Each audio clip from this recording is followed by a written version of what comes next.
Too Hot to Handle is back. You may have seen him on Too Hot to Handle. Or your girl has.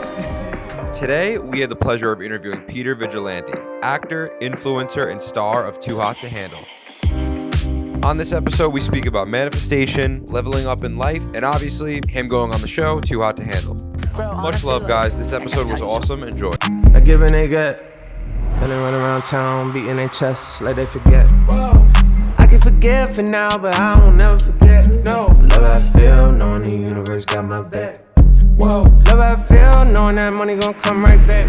What's going on, y'all? Welcome back to the Journey Podcast. If you are here, please subscribe, like, drop a comment, turn your post notifications on. Please. 97% of our viewers are not astounding. Subscribed. 97%. That's too big of a It's number. ridiculous. Oh my goodness, guys! Click subscribe. Come on, Please. Or 1,000 Get years us back. right, boys. This episode brought to you by Evermore Alkaline Water. Shout out to Evermore. Big things coming with them. There we go. Let's go. Very special guest in the building today. You may have seen him on Too Hot to Handle. Or your girl has. Or I have. Pete Vigilante, Pause. appreciate you. Thank you guys for having me, man. Yeah. I'm excited to be here. Let's go. Yeah, this thanks is for dope. coming on, bro. I'm actually very excited to do this episode today. I think you're a fucking beast. You're someone, to give you your flowers. I mean, you said before, bro, you have over 5 million followers across platforms. That's fucking insane. Yeah. You were on one of the most viral, hottest TV shows in the past, 3 years. Do you feel like that? Is that like something you feel like? No, because I'm a person that tries, and not to get to like being humble right away, like off the bat with you gassing up my followers. Thank you. Yeah. But no, like I'll forget that I have a following because I try to stay as normal a person as possible, and I'll catch myself with people looking at me, recognizing me, and I'm like, yo, because like the New York in me comes out, I'm like, why the fuck is this guy looking at me right now? Yeah. And then he's like, oh, you're like, I'm like, oh, now I feel like a dick. Yeah. So sometimes I have to kind of remind myself, like, wait, no, like people, like a lot of people have seen your face. So, like it's normal for people to look at you. As Right. I'm sure you guys you're from New York too. Like we're not used to people just kind of staring at you. Like we Right. kind of know not to do that here. Mm-hmm. Right. Whereas Yeah. I've moved to LA and it's a very normal thing for people to just stare at you apparently. And In I've LA? had to get used to that too. Even if they don't know you, people like to look. Yeah. But no, I would say that I remind myself, it feels real, it's everything becomes, you become accustomed to, whatever your circumstances in life are. But now I'm trying to just go through it, being as successful as I could be and just staying as humble as possible. Yeah. Fire. Now, what were you doing before Too Hot to Handle?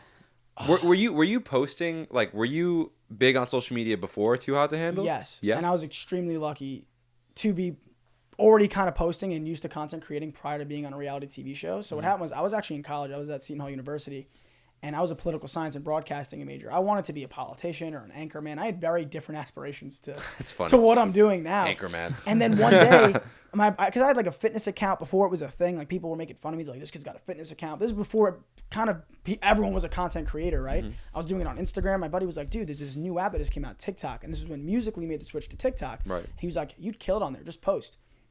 Okay. I started posting and 100,000 views. Numbers I've never seen before, especially at that time. I was like, what, that easy? Yeah. All I did was smile at the cat. Like, what's happening? Right. And it got to a point where I started doing so well where I was like, okay, do I go $100,000 in debt in college? Or do I go try to make $100,000 right now at this Right. age? And the choice was kind of obvious. I was like, Mom, let me take a semester off. I was incredibly stressed and anxious with school anyways. And then, summer hit. I got casted for Too Hot to Handle, and the rest is really history. Wow. Yeah.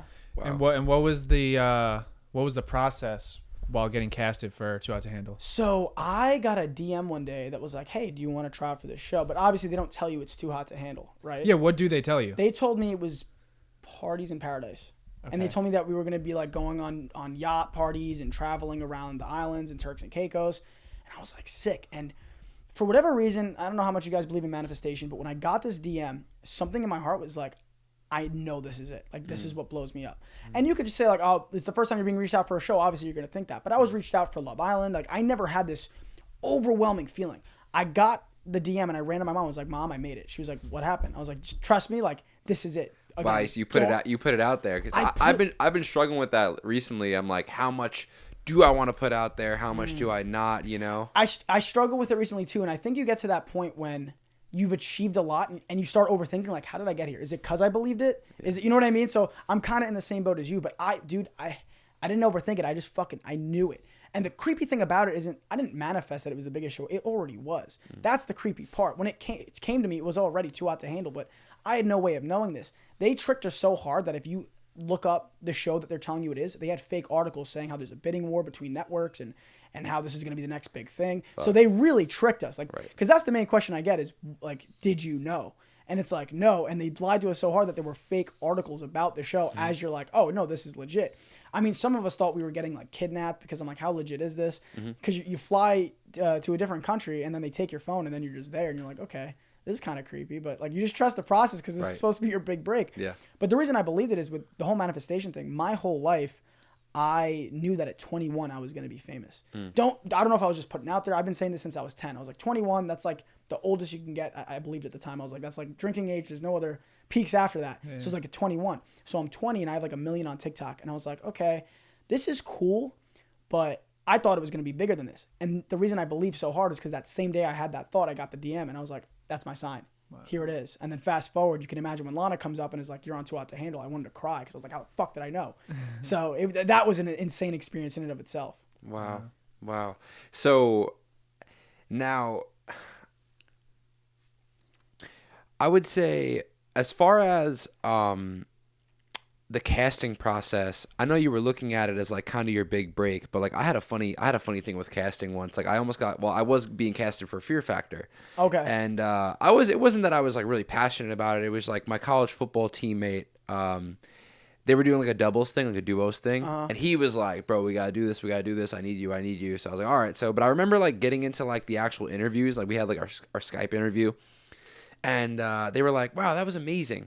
But then they were like, can you give me more of this? You know, like there was like a part of it that was like artificial where it was like, well, I can't give you more of this because like you asked me a question and that was my answer. You know, they were like, it was almost like they were asking me questions that they had an answer that they wanted, which I get is television. Did you at all feel inauthentic about that process, or were you just looking at it like it's time to fucking make it? I wouldn't say I felt inauthentic.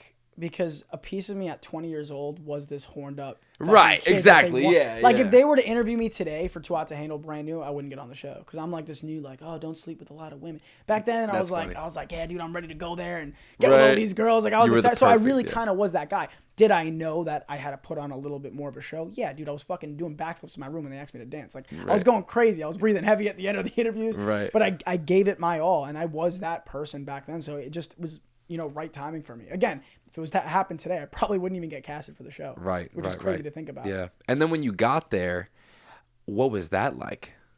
I mean, that's a general question. It sucked, actually. Really? I'll tell you why. Because it was in the middle of COVID. There was a 2-week quarantine. And I was addicted to vaping.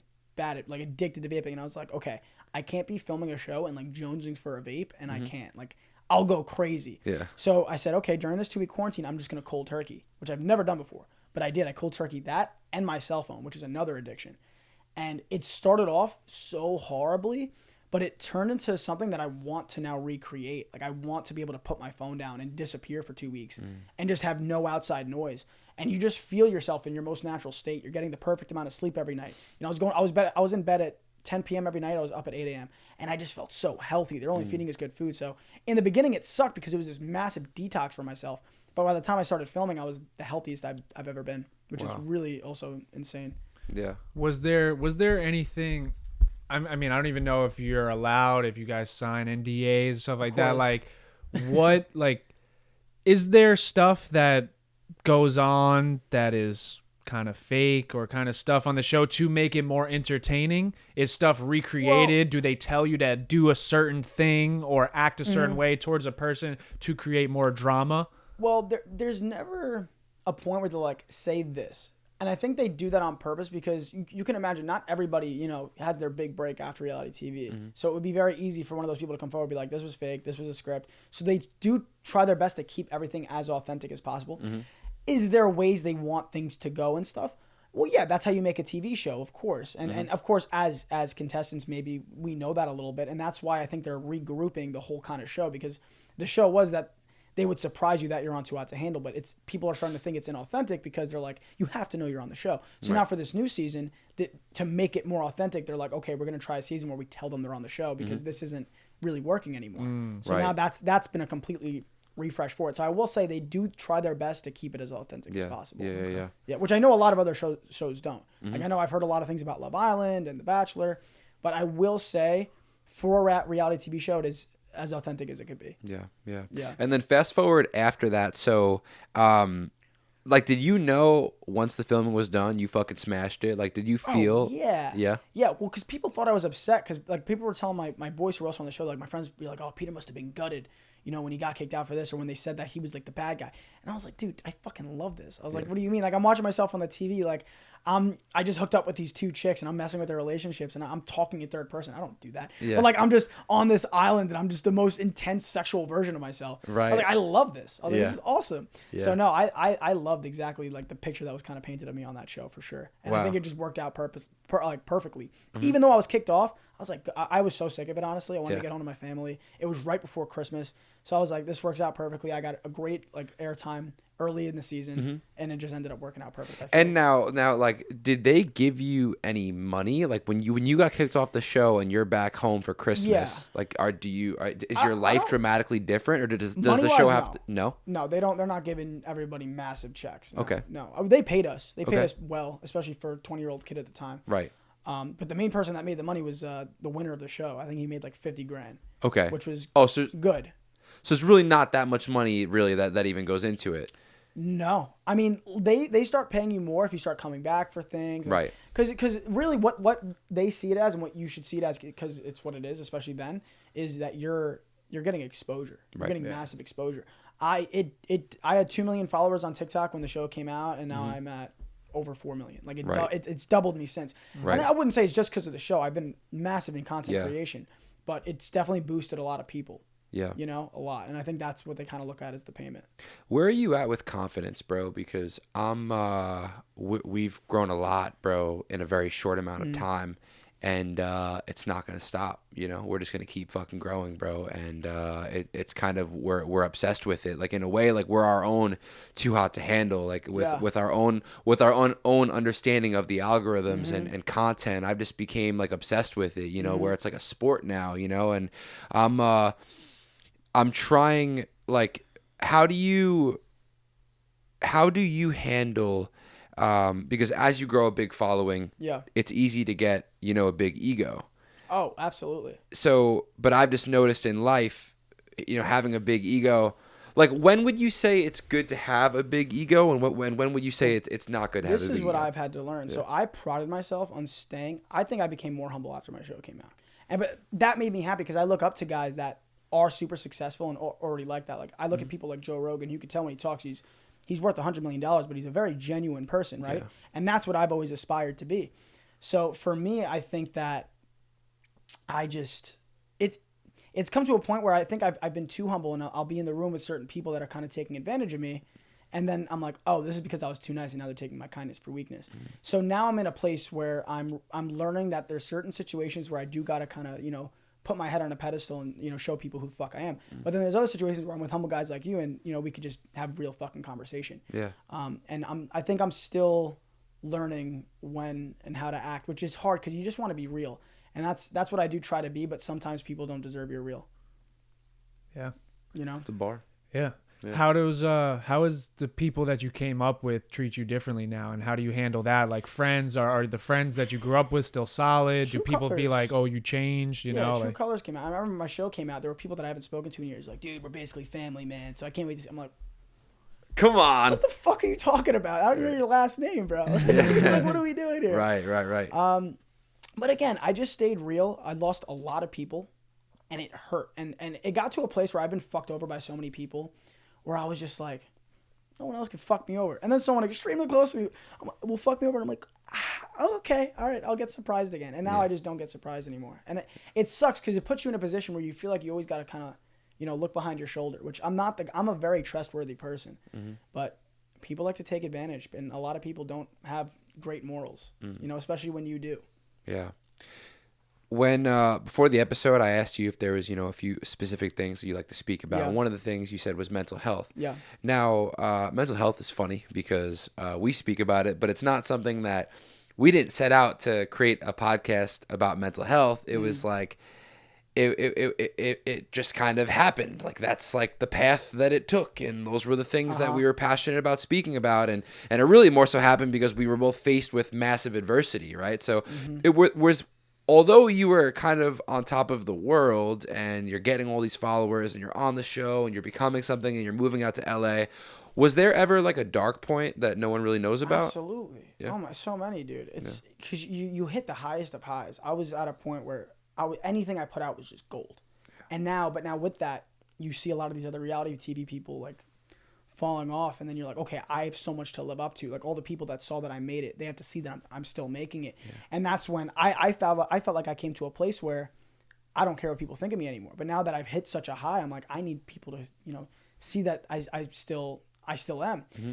And it puts you into a very dark space where you're holding on to so much stress of like, what's next? And I became extremely anxious and depressed. And I got to a point where I was just sitting there crying one day, and I was like, I'm just going to give up. Which, looking back, I was doing well. Like, I was still doing well, you know what I mean? But it's just so much, it feels like it's on your shoulders. And then you're reading comments of people that are digging into your life, talking about you. And it does get really dark and hard. But it's like anything. If you can come out on the other side, you'll be better off. And what I've learned is that letting go isn't giving up.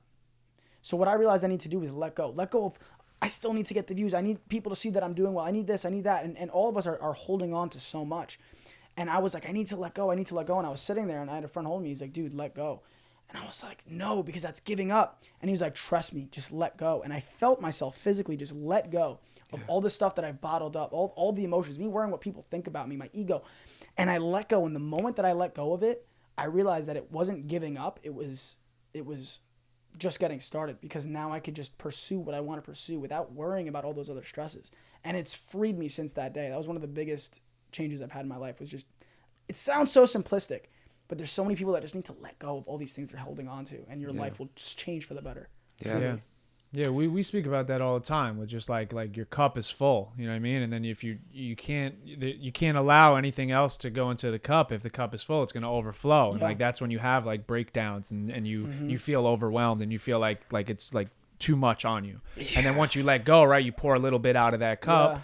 Now you have more room for probably more positive and things that you're naturally attracting for that period of time in your life, because you had to let go of the shit that probably isn't serving you anymore. Absolutely. And it freed me up to a point where I was able to say, okay, come back to manifestation. Manifestation, a lot of people don't know this, is you have to live the life of the person that you want to be already. So I said, okay, I'm worth $100 million. I'm an actor. I'm this and that. What am I doing on my day to day? I said, okay, I'm podcasting and I'm acting. So I said, all right, if I'm not doing that, that's not who I am, right? Yeah. So it opened my brain up to realize that. Now what am I doing? I'm filming my podcast and I'm pursuing acting. And that's why I know that I'm already where I want to be, and now time needs to catch up to itself. Yeah, you're also in a good position, bro. Because I feel like with movies, bro, a lot of movies will cast people. And are you trying to go towards like movies and TV? Oh, absolutely. I mean, that's always been the goal. This has all just been stuff that happened along the way, right? It's like cool, but the goal has always been to be an actor, and I don't want to just be a content creator actor. I'm putting in the work. You know what I mean? I take acting classes every week when I'm in LA, and I'm making sure that when you see me in a movie, you go, oh, this kid could fucking act. Not just like, oh, there's this content creator, this is him in a movie. Yeah. That's the last thing that I want, you know? Right. That's amazing. Do you have a specific type of genre you want to act for, or like a character like you want to play? Like, what would be your dream character to play? McConaughey? Dallas Buyers Club. I see myself like a young Tom Holland, Timothy Chalamet, Zac Efron, like a young kind of heartthrob, like, I guess maybe something in like a cool drama, a vampire series, right? Ooh. We'll see. We'll see. There's a lot of stuff that I could divert into later in life. Comedy, horror could be cool, but I see myself starting off in sort of a drama type TV show. I think so. Yeah. Bro, I've been sitting with excellence for a little bit, bro, because it's I love it. I value richness. You know, I value quality. You know, I value our first viral clip on this podcast. Actually, was like, I was basically just complaining about my current life in my hometown and basically just saying I want to eat sushi in Japan. I want to salsa dance in Medellin. Like, I want to experience what life has to fucking offer. It's been a hard process, bro, because, you know, what the things that I want in life, they're not my like current reality, right? And I know that I'm going to, but this has been the first time, really more so this past month, and I feel tremendously blessed where like I'm starting to get faith that it's gonna happen, you know. And like, what is it, like the Bible says, like if you have like faith like as small as a mustard seed, it can move mountains, right? Why do you? And now I look at you and I look at your life. Like, I'm actually outside looking in, and you know, it's funny because as content creators or as people that's job is essentially built around growing a following, how could you not get caught in that what's next, or like, did I do my most views yet? And then especially once you're pulling, like, when you do things like when you do Too Hot to Handle, when you get a 50 million view video, when you do crazy things, it just creates this, like, I've personally seen it in myself, like, how can I top that? But you have to top it because that's how you grow. But I'm outside looking in, and I can just personally sense for you when you said, like, Timothy Chalamet, like, bro, as long as you can fucking act, like, I even just think outside looking in, because you have so much followers, you're just so good to get casted because you can help them market their movie, you know? Like, that's good for their movie to know that which is happening a lot now. Yep, a lot of influencers are getting casted. So my big question to end that rant is about excellence and about richness and about greatness. I'm starting to see that, bro, it is possible, and like, you could certainly fucking live that life, but some people do and some people don't. Why do you think that you're living it, and why do you aren't want to know other something people? crazy? I was talking about this the other day. Do you know why the most conceited people in LA are famous? Because they fucking believe they are. They believe they were before they even had it, and that's what it is. It's energy. That faith that you're saying that you're feeling, it's an energy. You're not just having faith. You're feeling that level of excellence. You're looking at your views. You go, oh no, I have that. I am excellent. Look at this. If I told myself a year ago I'd have this, I wouldn't even fucking believe it. So now you're like, what's next? What's higher than that? And you're just feeling that energy. And that's why the trick is to just stop yourself from even saying, I'm having trouble with finding this excellence. Fucking lie to yourself. I'm excellent. Watch how much better you feel. You don't want to go into work today? Don't say I don't want to go to work today. Say I'm lucky I get to go make money today. Watch how much of a better day you have. It goes into everything in your life. And don't get me wrong, I fall back into like, fuck, am I going to do this and that? But I always at least know now to regroup and say, no, I have this. Or say a video doesn't go well. That happened for the best. If you start taking every shitty situation and every good situation and saying this happened for a reason, watch it actually happen for a reason. Watch those bad things turn into good things. And it's so hard to get this through to people, because when bad things happen or when your beliefs aren't coming fast enough, you want them to come now, they're already there. They just have to catch up. Time, this linear time thing is just in our weird 3D human realm. Start believing. Feel the energy. Imagine you have everything you want. There's an energy to it. Hold on to that. Bring that throughout your day. If you do that every day, you can't help but be successful. You can't help but feel good. Yeah, I've heard, bro, success, it's not something you chase, it's something you attract. Yeah. Because when you're chasing it, I want this, I want that. You are whatever you say you are, in the most literal sense. So if you say, I want this, you're a person who wants this. Every day you wake up and say you want something, you want it. Every day you wake up and say you have something, you have it. So start saying you have it. If you asked me 3 years ago, before I was on Too Hot to Handle, how much money is in your bank account? I'd lie to you. I say I'm a millionaire. And not because I wanted people to believe that, but I would say it to myself. I'm a millionaire because I don't believe in linear time. I believe in what my overall Peter. What does Peter have in this lifetime? I'm a multimillionaire. I know that already. And as I've said I'm famous, as I've said all this stuff, we have a joke in my house and it comes off so fucking cocky and conceited that we all go like, I'm rich and famous. But like, if I said that out in public, people are like, oh, what a fucking dick. But we're saying it because we're manifesting it. We believe it. And as I've been saying it, it's been fucking happening. Like the trick in life is say what you want, believe you have it, and work for it. Your podcast, you come in here every day, you work for it, you believe you're getting the views, and now here you are. And watch where it goes because you believe in it. Say and whatever your future aspirations are, start saying you have it. Doesn't matter. You do. You're not lying. It's just not there yet. And match it with action. Yeah. Exactly. Well, that's the formula. Believe it, match it with action. It can't not happen. That's the trick to this fucking simulation, this world, whatever you want to call it. Believe you have it, work towards it, you get it. And I was explaining this to my sisters who are very successful. One's a dentist, one's an accountant. They make a lot of money. They don't believe in manifestation. I'm like, you believed you could be an accountant? Yeah. You put in the work? Yeah. You manifested it. And your manifestation was so much more powerful because you didn't even think you were manifesting it. You just believed you had it. Right. That's how crazy it is. And I truly, truly believe that's how the world works. Yep. And now, how do people, say for like our viewers and listeners, now how are people going to apply that, right? Because like people could look at you and be like, oh, he was on Too Hot to Handle. Oh, he has hundreds and millions of thousands of followers and views. Oh, they have a podcast. They have Which something. I get a lot. Yeah. There's a lot of people in our age in that 20 to 25 that feel lost. They don't even know what actions to take to manifest that. So like, what was it maybe for you? You said you knew it as a kid. Like, was it just something instilled in you, or like, what advice would you give to someone that is like feeling lost? Yeah. But they want to take action. They have work ethic, but they just have nowhere to even start. So I'm assuming maybe from a younger person, even if it's not.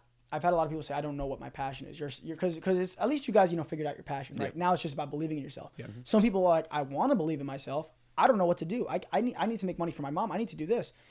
And as hard as this sounds, I said, your passion is yourself. We've kind of constructed this world where we think like, oh, I need to know what my job is by the time I'm 21. And like, your passion is you. If you focus on yourself and your mental health and you wake up every day and you meditate and you don't do what all these other kids are doing and you're vaping and you're addicted to shit. If you could focus on yourself and making yourself the best version of yourself, I guarantee you your passion will come to you. And from there, it's just going to come with a belief in yourself. Yeah. But focus on yourself. That's the formula. That's how you start everything. Like, I'm sure before this, you guys were like, okay, how do I become the best version of myself? Oh, the podcast is cool. Now let's put that energy into this. Bro, it's so funny because that's the answer. No, yeah. Literally. Yeah, that's it's the yourself. Answer. That's a law, bro. You know what's funny, bro? I'm in my personal, development journey where I'm realizing, like, bro, there are just some things that are laws. Mm-hmm. There are just some things that are laws, and like I think that is the concrete answer to if you don't have, like, if you feel like you don't have a purpose in your life and you are lost. It's like, bro, it starts with you. Yep. Starts with you. Like, you have to go inside out. Like, you can't, you have to remove every single outside circumstance, the blame that you've put, this thing didn't happen for me. It was because of, my parents didn't make enough money, whatever. No, it's like, bro, it starts with you, like every single thing. And that's firing me up, bro, because because I'm someone where I can contribute all of my success and all of my future success to the work that I've put into myself. Mm-hmm. It doesn't come from anywhere else. I completely agree. Like, bro, because it's like, bro, I didn't like, bro,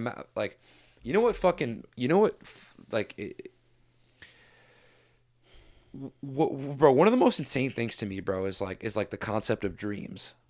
Like, you ever wake up from a dream and you're like, what the fuck was that? Yeah. That's in there?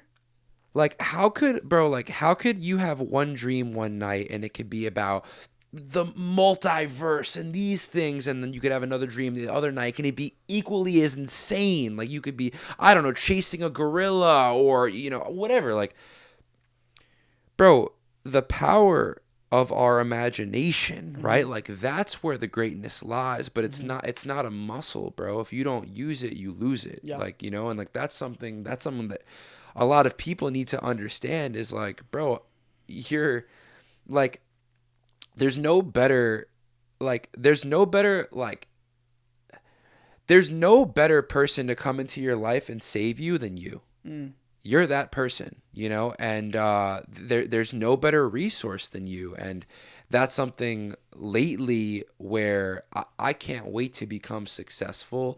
I am successful. I feel successful, but I can't wait to have the money to back it, because that's just a big thing that, people view. It's like, I could tell you I'm successful. I could pull up in a Ferrari. Now, I don't really care for the Ferrari. I'm actually at the point now where I truthfully, it doesn't interest me as much as it once did.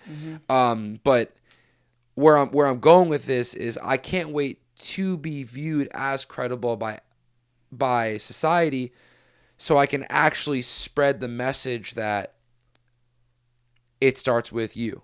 Yeah. Because that's a message that people need to hear. Mm-hmm. Like a lot of people, bro, don't realize how close they are to changing their life, changing a negative situation, changing a tragedy. You know, if something bad has happened to you in your life, it's like, bro, your life can change, but like it starts with you, you know? And, you know, that's, I'm finally understanding, bro, like why so much athletes, you know, like they all, you know, like, bro, like great, inshallah, mashallah, like grace to God, like, well, glory to God. It's because, you know, I could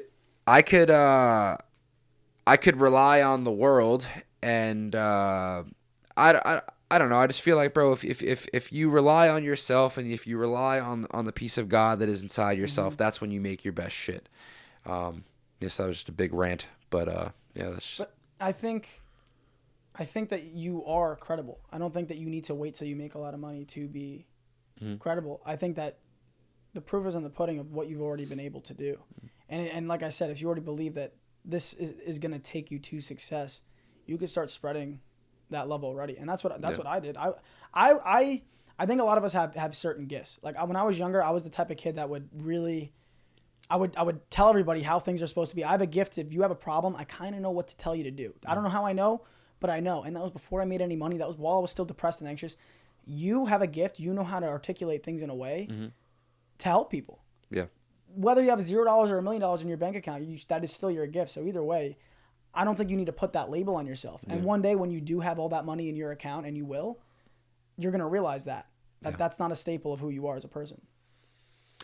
Yeah, it's hard, bro. Thank you for that advice. It's hard, man. It's bro, there's a lot of societal pressure, bro. Dude, I get it, man. That you don't even know, like I all get it, these bro. conditioning and this programming and this agreements, right? And then imagine look what we've done now is we've also picked a career that is so unnatural. People aren't supposed to be famous. You're not supposed to get views, you know? So then you throw that in the mix, and then it blows my mind, and it makes me feel tremendously blessed that we are into spirituality and personal development, because if you're not, you're going to be fucked. When you say spirituality, what do you mean? What's your viewpoint on your spiritual?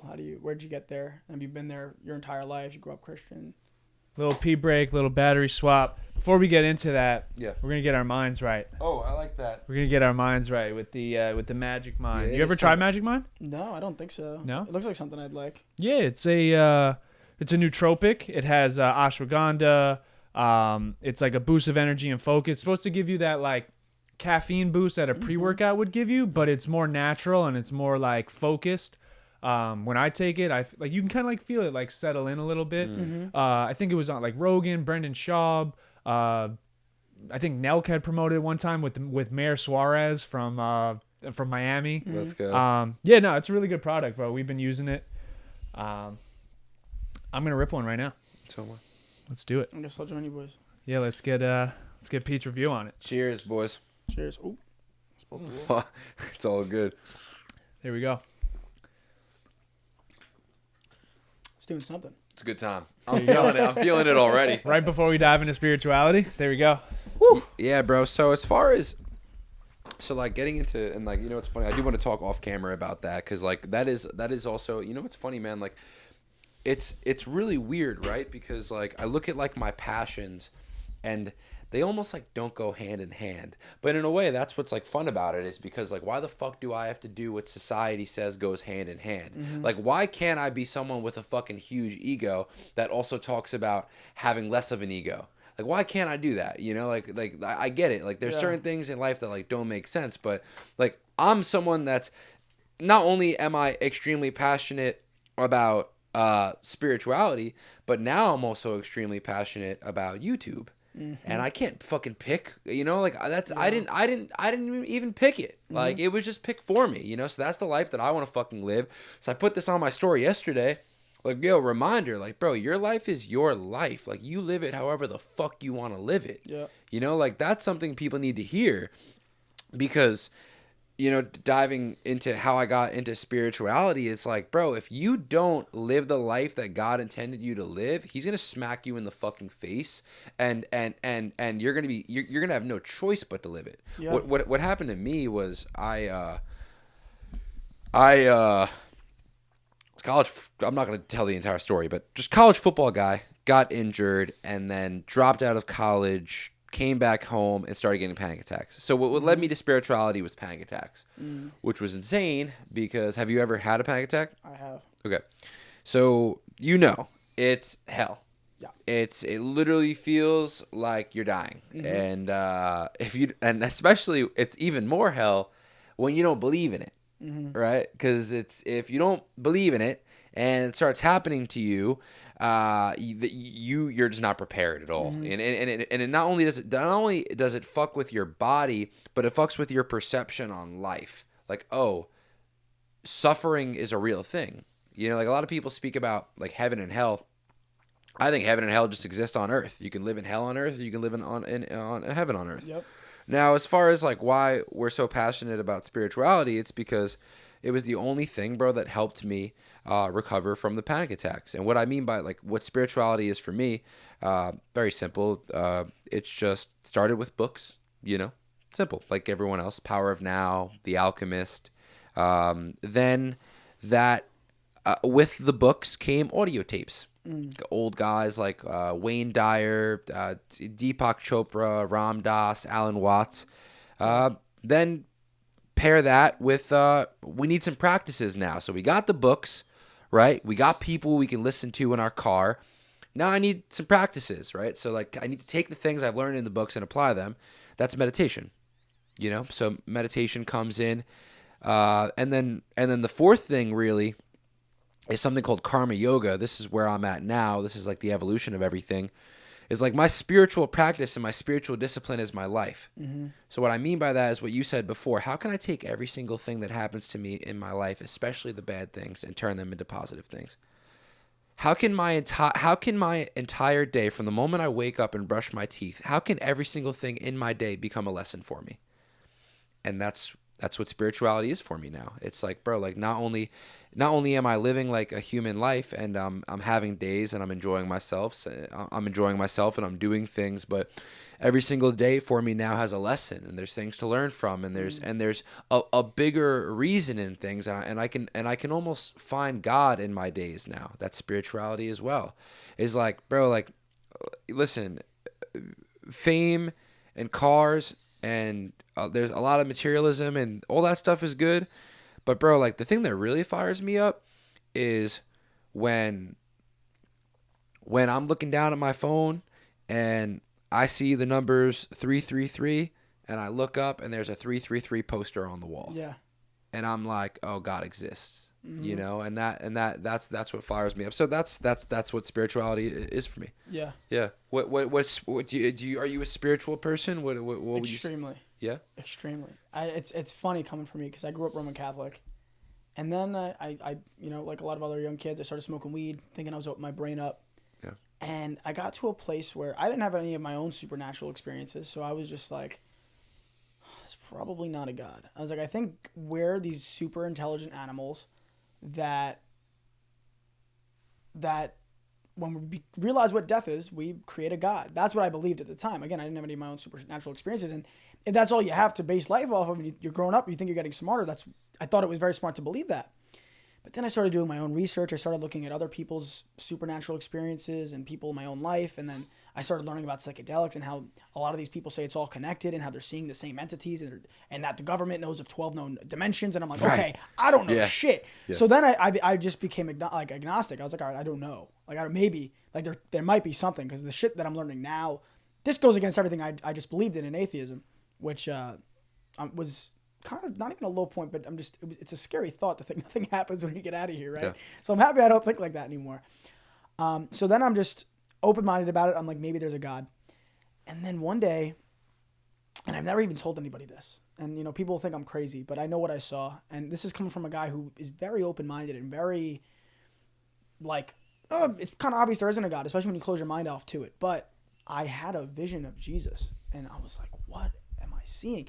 And when I tell people this, they're like, oh, well, you grew up Roman Catholic. I'm like, you don't understand. I wasn't thinking of Jesus. I wasn't like, there was no part in my brain at this time where I was like, oh, Jesus is the answer. Like that was so far out of my brain. And I had this vision, but with this vision came these ideas of self-love and like money isn't everything. And like this gratitude and this version of you see yourself today. Like it wasn't just a vision. Like it's like it downloaded something into me. And from that day on, I was trying, like people listening right now are probably thinking like, or are you going crazy? I was like, am I going crazy? Like, what am I seeing? And I was like, if you're real, I was like, give me something. Like, I think I'm going crazy. Like, if this is really you wouldn't let me go crazy like this. Like, Right. what did I just see? Right. And then I went to sleep one night and I'm on a beach with my brother. My brother runs up to the beach and my mom goes, follow him in the dream. And I'm like, are you sure? Like, and I knew it symbolized something crazy, like following this belief that was happening in my head. And I was like, Mom, are you sure? She was like, go.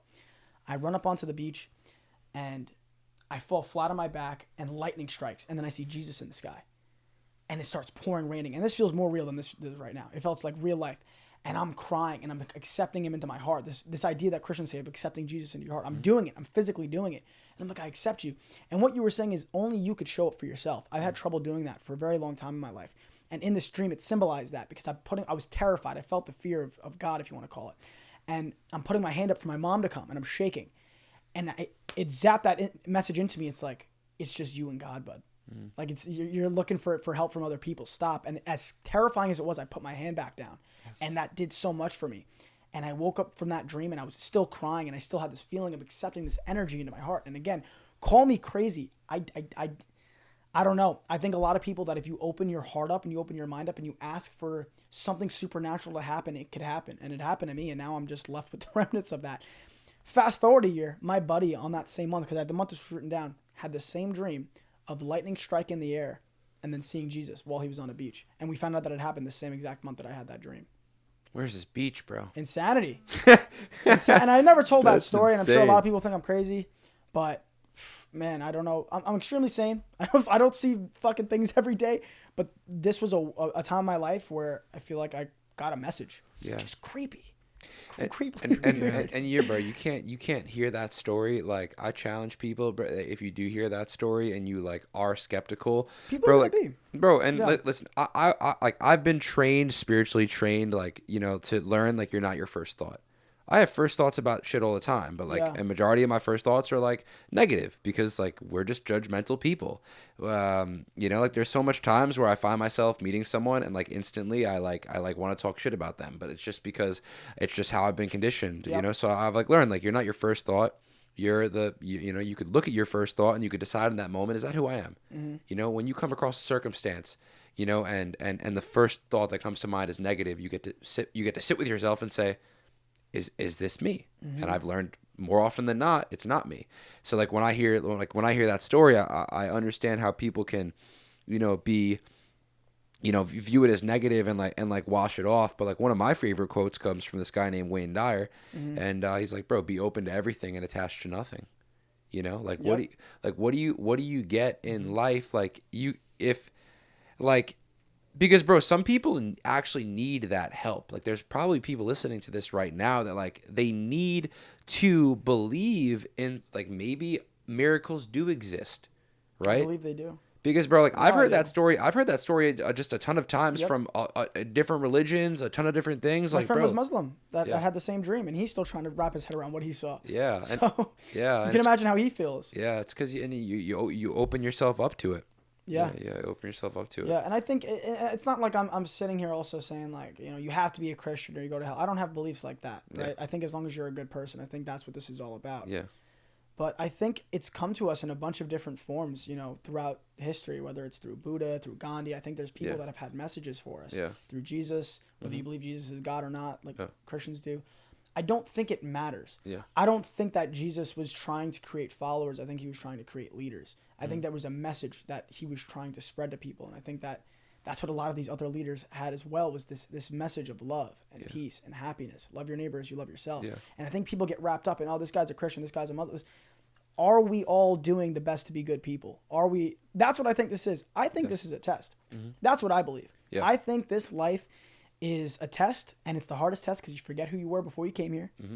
And are you going to leave here fully genuine? Or are you going to wake up and go, oh shit, I fucked a lot of people over, failed the test, Yeah. you know? But I have a great philosophy that I've learned throughout this weird spiritual journey of mine that it's like, why wouldn't you get upset when someone has ignorant beliefs? Because when you see someone post something shitty on Twitter, someone's racist, something's fucked up, you want to be so upset.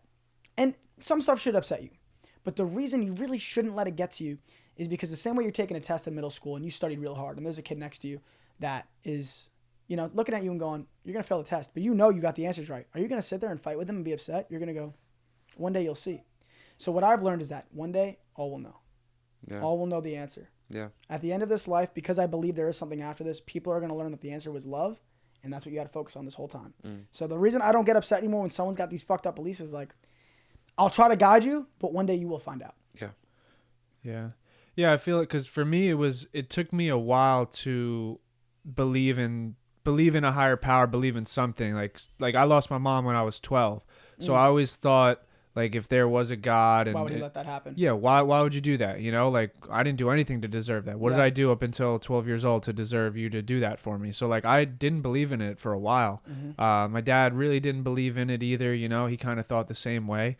And I wasn't raised like in church, religion, anything.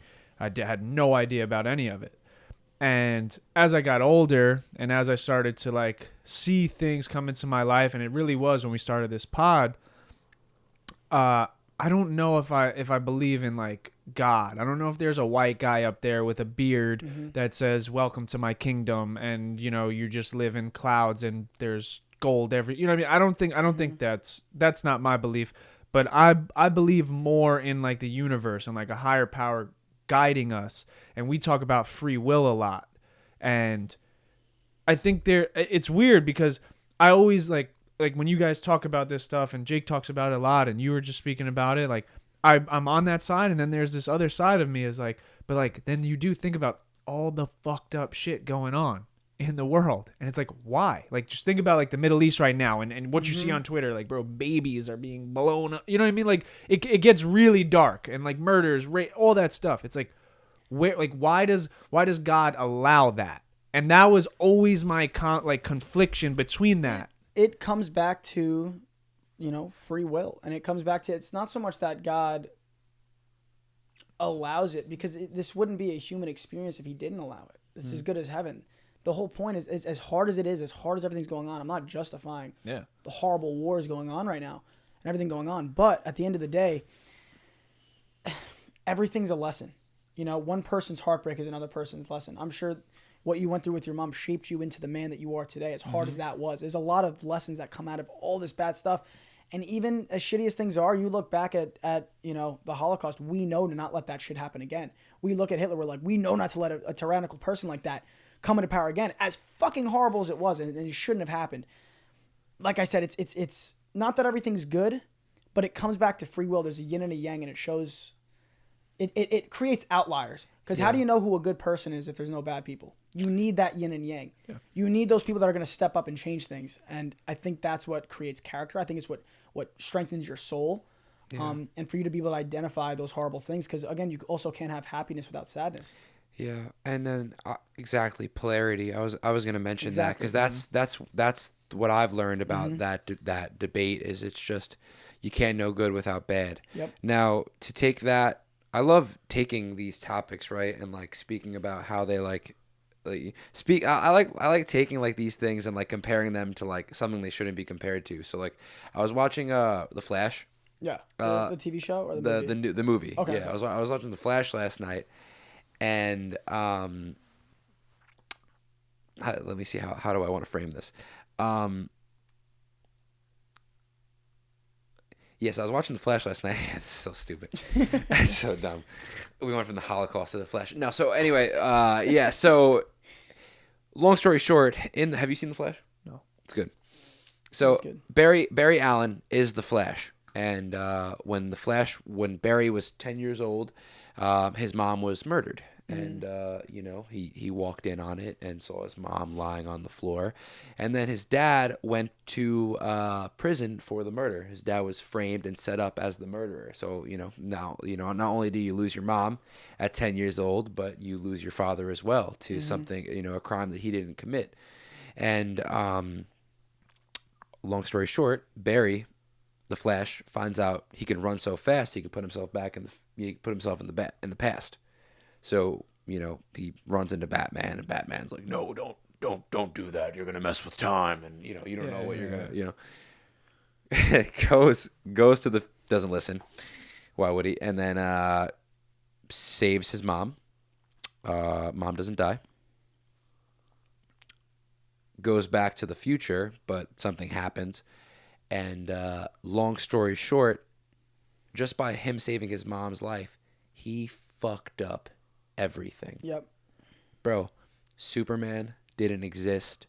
There was all these crazy things that he fucked up. And because the most important thing, because Superman didn't exist, because of the butterfly effect, when General Zod comes to Earth to conquer Earth, there's no Superman there to defend Earth. And that's the same shit with Spider-Man. And with when he went back in the quantum with Ant-Man, and then he changed his aunt dying, I think. Yeah. Yeah. Yeah. In the I movie, think so. he changed one thing, or Doctor Strange told him like, don't do it. Oh Yeah. yeah, it was with Doctor Strange. Yep. And he went back, but that's the butterfly effect. Have you seen that movie? The butterfly effect? Yeah, with No, Ashton I don't think Kutcher. so. Yeah, you should watch that. I recommend I that wanna to like watch that. everyone. Damn, I wanna Did you watch- watch yeah, it? No, he does recommend it. Bro, it's so good. check it out. Scafidi recommended it to us. Oh, right. Yeah, right. bro, it's so good. It's like it's that, but no superheroes. Yeah. So like you can go back in time and you change one small thing and it changes everything. But- so like I am exactly. in agreement to like Yeah. what you guys say. I was just playing devil's advocate to create Fair enough. conversation, but like I am in agreement. But that's what a lot of people say. A lot of non-believers are like, why would you can't justify these people being absolutely murdered. But let me ask you something: if you're a believer in God, if you don't believe that this is base reality, all that person's doing is going back up to heaven when they do die. As crazy as that sounds, you're like, oh my god, what a fucking crazy cult person. What are you saying? Like, Right. I'm just being open-minded. Maybe it is. Maybe everything is random. That's what I used to believe. I used to believe that this is all random, or these animals that happen to become extremely intelligent by a bunch of different theories. The stoned ape theory, or us learning to cook meat, doubling the human brain size. We don't even know why we're this intelligent. Why we're the most intelligent being in this planet. So I think there's still a lot to look at in terms of that before going into the spiritual of where we go when we die, if we do have a soul. But I think that we're not meant to know everything. Yep. But like I said, it goes back to what I said before. I have a genuine belief that one day all will know. I think it's going to be a beautiful thing. I've had weird spiritual meditative moments with my brothers where I've sat there and we're so deep in meditation.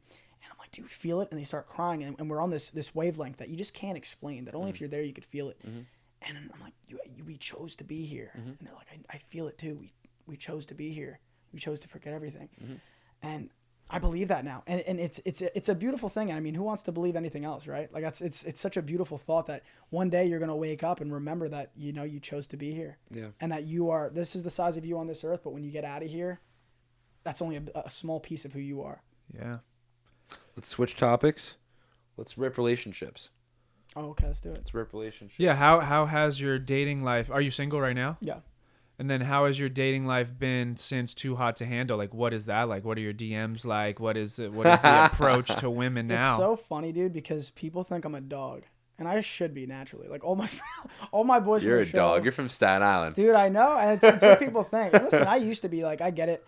I was in an 8-year relationship. I fucking talk about it all the time. I should probably shut the fuck up. But I was in an 8-year relationship, broke up with her, and like I believe that I was like, okay, and like now I'm supposed to want to have sex with all these girls. Like I'm a good looking guy. Like this is what I should want to do, and I started to do that, and I was very unhappy, which I don't think a lot of people talk about, especially a lot of guys. And I was just very unhappy, and I was like, this is not fulfilling. And I didn't really do much about it. I'm still a young, horny guy. I was still sleeping with girls here and there. And then I was on the show, and I came off, and I was just so focused on success. And with those remnants in there, I never pursued sleeping with a lot of women after that, So now I'm in this place where I could, but I don't. And a lot of people don't believe that. Like I've been on dates with girls where I'm like, I'm not going to sleep with you. And they're like, okay. And the end of the night comes and I don't try to sleep with them. They're like, wait, why are we not doing this? So it's weird because it sounds so unbelievable when you look at me, when you look at my socials, but truly I just don't find happiness in it. And random hookups. I'm sure they could be a beautiful thing sometimes. You guys are like, you crazy fuck. What are you talking about? What are you talking about? Yeah. No. I but did it completely like level up like the selection of women? Yeah. Well, I was, you know what it is though? I was already pretty big on social media, and I was already getting so many DMs from so many girls that I was like, oh my God, like it's fake. Like doesn't even feel like it should be real. It's weird, bro. It's insane. I had someone follow me last week. I'm not gonna say it, but he knows, and like I'm like, damn. Yeah. Like fire. Yeah. Crazy. Yeah, right? yeah. And then I mean the show comes out on top of it, and then I'm getting hit up by double the people and even more famous, and I'm like, wow. Yeah. Wow. Yeah. And you know what it is? I was so stressed when it was at the peak of it all.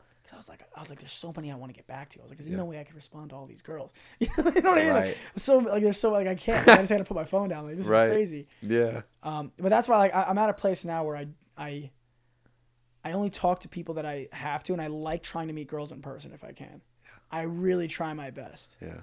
You know, it's hard. Don't get me wrong. I'm not perfect. I'm not fucking Gandhi. Yeah. I'm not. You know, I'm not saying that I'm always perfect. Obviously, sometimes I'll fall between the cracks. You got it. Do you think you could settle down right now? If you found a good girl, or do you think that you have a big acting career coming up and there's things to be done? It's hard, and especially depends because now I'm traveling so much. I'm back and forth from LA once a month.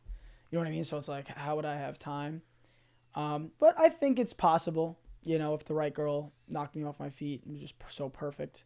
Yeah. It could happen. I'm stressed out about it, bro. Like, you know, like you met Claudia, like she's a beautiful girl, you know, like, and you know, she's from London, bro. And she's just really? Yeah, she just like has like, she would just make an incredible wife, bro. And I know she would, but like, I'm honest, you know, and that's why like, I'll even say it on camera. It's like, bro, like I'm just in one of those careers where I don't know, my life could be so different in a day. You know, it could be, and it's hard because there's so much emphasis in relationships on the future. And a lot of women now, like as we're how old are you? 24. Okay, so we're 26. So like you start meeting girls 26, 27, 28, you know, like that biological clock becomes a thing. And like, I'm not dating casually, but like, actually, I kind of am advocating for like dating casually because it's like, bro, like how are we supposed to have anything serious at this age? Because you're not who you want to be, and I'm not who I want to be, and who's to say I even like who you're going to become, or you're going to like, you know, who the person that I become. Yeah. And it's hard, bro, because I know that like it's you know like. What do you want out of life? Like, do you want to settle, like, you know, like, would you look back on letting something go because you had to go seek and explore, you know, or was that the thing you were supposed to do? You know, relationships, it's hard, bro. I think social media plays a big factor. I think that especially we're looking at all these women all day scrolling through our phone. I don't know if you remember when TikTok first came out, there was this weird feeling we all had where we were seeing so many attractive people, more attractive people than we've ever seen before. And it was a weird feeling because we all followed like the 5 to 10 hottest guys and girls from our school. And it was like, those were the main ones. And now all these people are going viral on your For You page. And I don't know if you guys remember, but I remember it was a weird feeling. Like it didn't feel natural. We were supposed to see this many hot people. Yeah. Now we're so accustomed to it. And it's too hot to handle. Now people are in a fucking relationship. And every day you're seeing girls that are just as hot or hotter than your girlfriend. And you're like, oh, this person, I could date this person too. And it's leaving you with so many options open. Like, how could you not look? So I think that alone is making it harder for you to stick with the same person. Whereas back in the day, once you met your wife, because you see a girl on the sidewalk, you're not going to fucking leave her. You know what I mean?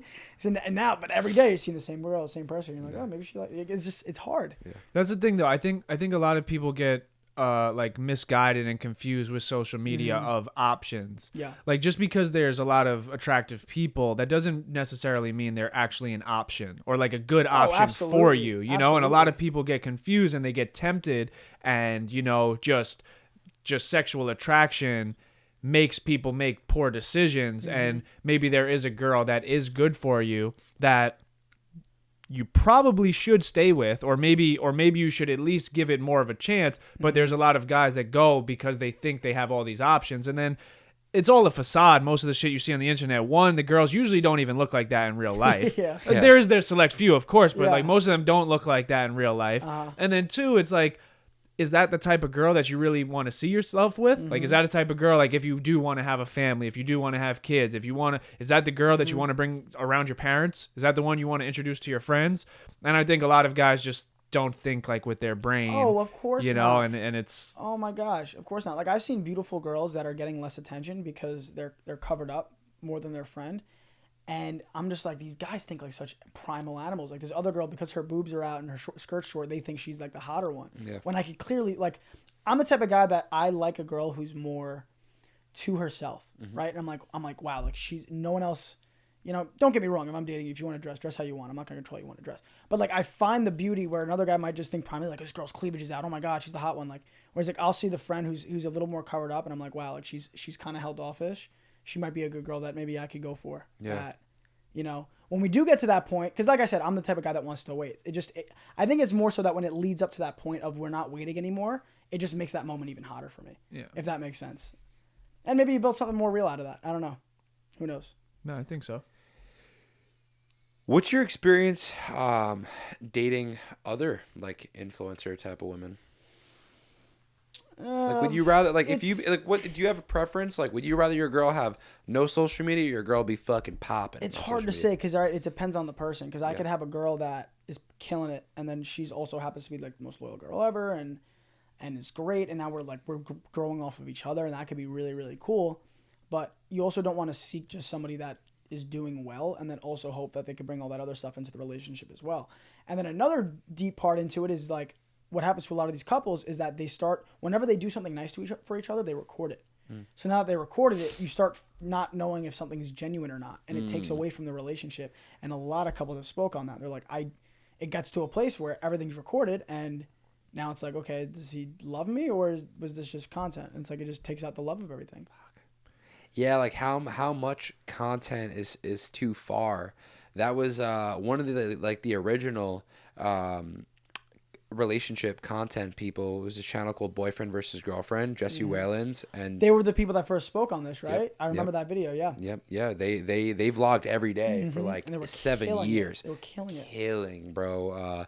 Prank versus prank, boy. You know, like they were just like They were the best. Yeah, I remember the them. absolute best. And then you know, they spoke about how it tore their relationship apart. It's like, yeah, like that's such a good topic too. Like, at what point like is content too much? That's why, like, I don't know if maybe vlogging isn't, I don't know. I mean, vlogging really isn't even that popular anymore anyway. Like, people are like, don't even have the fucking attention span anymore for like a vlog. But you know what I think is cool? And my next podcast coming out is what we did this. I said, all right, we're going viral and doing well because of our clips of us talking. Yeah. Why can't we be talking, doing things, and clip that up? So now our next one coming out, we just hung out in the gym and chatted in the gym. Fire. So we're like, let's see how this goes. Right? Yeah. So that's the next one coming out. And I think, I mean, you guys could even probably do the same thing. You get those road mics. Yeah. Maybe think of something fun like cooking. And now you guys you're talking about mental health while cooking a fucking filet mignon. That's fucking awesome. And it's like, hey, you're still going viral for what you're saying, but now Yeah. you're adding a little twist to it. A little something to it. Something fun to try. I don't Yeah. know. Yeah. I'm thinking about doing it more I like often. that. Yeah. I like that. Yeah, the couples content kind of got saturated, and then you saw a lot of them. They did break up, you know. But a lot of them did build, like they built together as a couple, Yeah. and then they went and But did their own it's thing. So easy, dude. Before I ever made couple content and I was generating millions of views, I was like, if I had a girlfriend and we were posting, I was like, it'd be 10 times easier. How about it's so true? I've seen the most shitty fake couple videos with like 100 million views just because people are obsessed with couple content. And then, I mean, I came off the show and I started filming couple content, and it was the easiest thing I've ever done. And it was fun. It was authentic, and that's why it worked. But there's just nothing that tops that type of content. Think of like the most famous people on YouTube, on anything. They're couple channels, and they're just, people want to see you prank your girlfriend. You know what I mean? And then people that are in relationships, the engagement's crazy. Like, oh, let's try this. It works. And that's why we speak about heartbreak a lot, bro. And it's hard, like, bro, like I have this thing now where that I'm not battling, but I'm just trying to understand it. You know, like a lot of people now, as I'm getting recognized, are coming up to me and they're like, oh man, like, what's up, bro? You make me sad. You make me sad.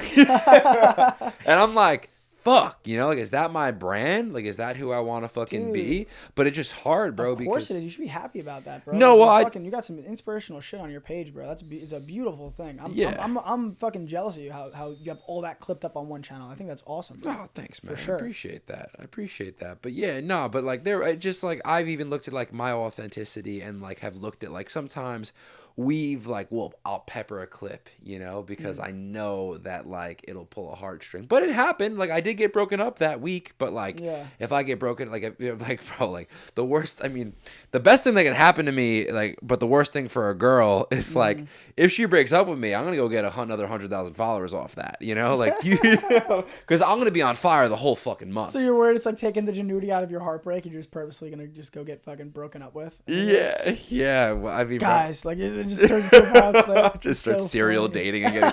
Just starts getting like broken looking up up the with Taylor Swift podcast. once a week, bro. Oh my Jesus goodness. Christ. Nah, but yeah, no. I mean, again, it's weird what we're in when this is an artificial thing that we do, you know. But you know, as any good business person would do, if something works, you double down on it. Yeah, you double down on it. Absolutely. So what's your plans for the new year? With the podcast, with everything, acting? Like what's coming up So in we have 2024? the podcast all ready to go. Yep. Dropping every Thursday still. I got a couple more before I have to rush back to LA, start filming again. Or build, How many episodes are you in? 6. 6 Oh, episods. so it's coming out new. Thursday. Yeah, it's new. We started a month and a half ago. Oh, nice, Month and a bro. half ago. Let's go. And Congratulations. Thank you, man. I appreciate that. And Yeah. we're off to a good start. The fans are really liking it. They're every single new video, the comments just get more and more people being like, "Oh, we love being here. We love being here." Right. And I don't know if you guys do this, but I live post them. So Okay. I post into like a live like chat. So they all watch it together and they're kind of like becoming a community, like Nice. talking about the podcast as it's like live being posted. Wow. So I think that's really awesome. That is awesome. And it's just another way to post a YouTube video. It's the same thing as just posting it. The but premiere. I premiere it, yeah. And I think it makes them feel like they're a part of something more, which I like, and I'm there chatting with them too. Cool. But then so that's exciting. I'm gonna do the same as you guys. I'm gonna celebrate all of the successes of this year, this new year, and then hopefully head back to LA around January early on and just get right back to filming and acting. Yeah. You have any anything other than, because you just explained like the business of this year, but you have any like deeper resolutions this year? Get back to being more spiritual. I was in a place where I was so deep into this. I wake up, breath work, meditate. And it's easier for me to do when I have my own place in LA, of course, because I'm on my own. I just do what I want to do. When I'm home in my crazy Italian household, everyone's like, "Yo, Pete, get up, run to the gym." Right. So it's hard for me to do that. But my goal is definitely to read a lot more mental health work, more focused on myself. Probably turn off the Xbox. I've been having a little too much fun on Call of Duty. Let's go. And just let's go. And just take care more of my spiritual and mental side. Even though I already am, I want to do even more. That's the goal. Nice. Love that. And our last question we ask every single guest is, what's your purpose? It's funny. It's a good question. Ain't I used to think my purpose was just to be an actor. And it's funny because when I got so deep spiritually, I realized that acting is something that I'll have. It's something that I'll do. And it'll be massive. But I know that my purpose is going to go deeper. I want to help a lot of people with their mental health. I want to help a lot of people learn to manifest, and not just manifest their success and money, but manifest happiness. And learning that raising your frequency, raising your energy will change your entire life. And I think that we're being suppressed. And I think that media and big government, big tech, I think it's all an elaborate plan to hurt our human civilization. I just want to help people. I think that's my goal. I don't know how I'm going to do it, but I want to have a large voice. And I know if you look at my socials and you see me with my abs out, it might not look like that's what I'm doing. But I promise in the near future, I'm going to make it everything. And I really want to help a lot of people. Beautiful. Yeah. Shout out to you fucking guys. Hope you enjoyed today's episode. Let's fucking go. Thank you for having me, guys. Yeah, This was a good one. I It was a good one, right? Yeah. Let's fucking go. Thank you, bro. Yeah, cut. Hell yeah.